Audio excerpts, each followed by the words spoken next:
Umeenda kwa DNA test? Okay. Wakasununguka rini? Ndipo wakasununguka rini kwa mwana difference yako? Andita iti mimba ichasununguka nguwa inokwana? Wasununguka. Unobva ku? Okay. Dedi? Mai vai vakasununguka.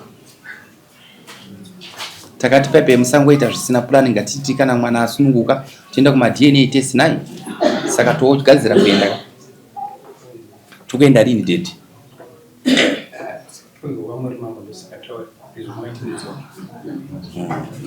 Good. Atikitiraka kuti anobhadhara finance ndimi kwete mambo.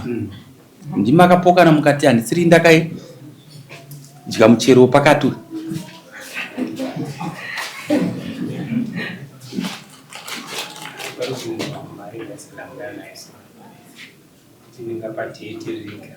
Zvandaifungidzira manje nyaya yako havafuna kupindura uchidaro bosi takagara takataura kubva kudhara bosi ukatasa panozosvika mwana kuti asununguka takakupa nguva yakareba waifanira nguva ipo respect yakanaka kuti nomambo ndiri redi suta rakaita pokutanga bosi takakupa nguva yokuti mwana uyu hausi kugutsikana nazvo ngatichimira nguva ikwana but iwe kana wati tikupe date free takambokupa madate yekuplana kuti tikuremekeza takakuremekedza zvakanaka but iwe kana usina kuti nzwisisa uone kuti azvibate zvakanaka naye mwana.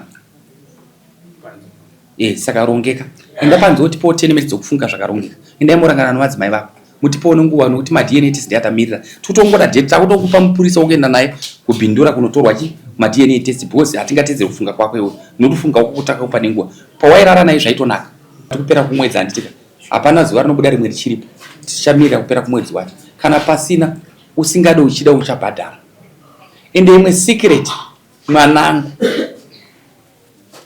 Kana unovimba kuti ndiyakakupa mimba, unovimba kuti ndiyakakupa mwana waunaye, right?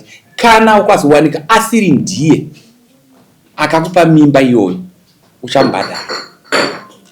Kana wawanika iwewe uchinzi mimba ndomwana ndowake ropa nderake iri uchabhadharwa times 2. Dismiss. Iwewe ndiwe unoenda navanhu ava. Date mopanana, chene mupanana date nouyo.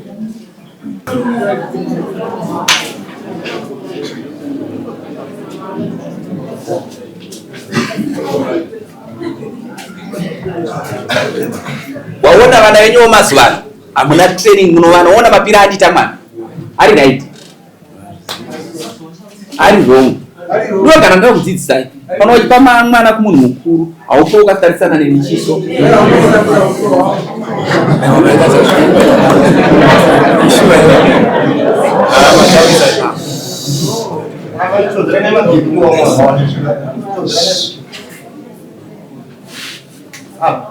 Watukudiwe.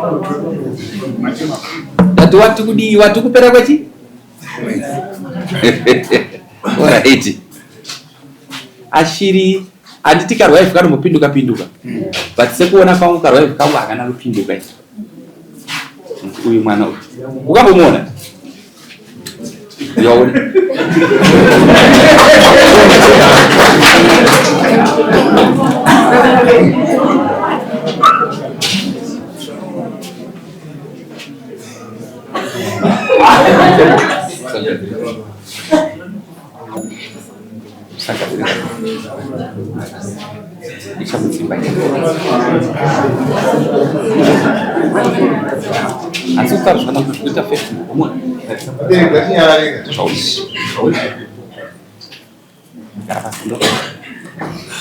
Mwana zvaita kuti asvinure. Wazviona? Wanyatsozviona zvaita paasvinura. Kusaite inonzi double kick kuchaya nokurudza. Mudare muno mukana wadzokera kwauda kuenda nomunhu achaenda naye muno muchabhadhara $500 kana takudya. Asi ndati kusagadzire dambudziko. Yaone ari kusekerera mwana. Is laughing. Kusagadzire dambudziko. Uri kuenda kumagenetics. Uri kuenda. But uchabhadhara $500 mudare muno. Enda hapo.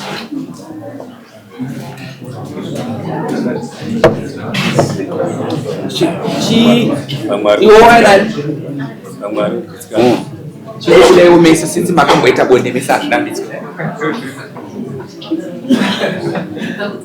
Kana unokufunga unofanira kufunga nhasi kuti pindure kwete mangwana, kupindura pano kwete kumburefu. Nokuti mwana ndamuona. Ndazofona. Anza tichira manje pamadhezi manje zvakunetsa asi kusvika next day ipinda hapo kubatini dzinenge dzaita. Saka kutomura badaro chete. Correct. Enda hako kana unokufunga unofanira kupindura nhasi. Ndiri kupa 20 minutes dzekufunga. Woza handisi kutarisa chinhu sandisina kuona, kutarisa chinhu chandaona. Enda hako. Kana uchenda kuzora panze ufunga udzokoti mambo ndafunga musho. Kana wafunga musho uya afane kuenda totaura.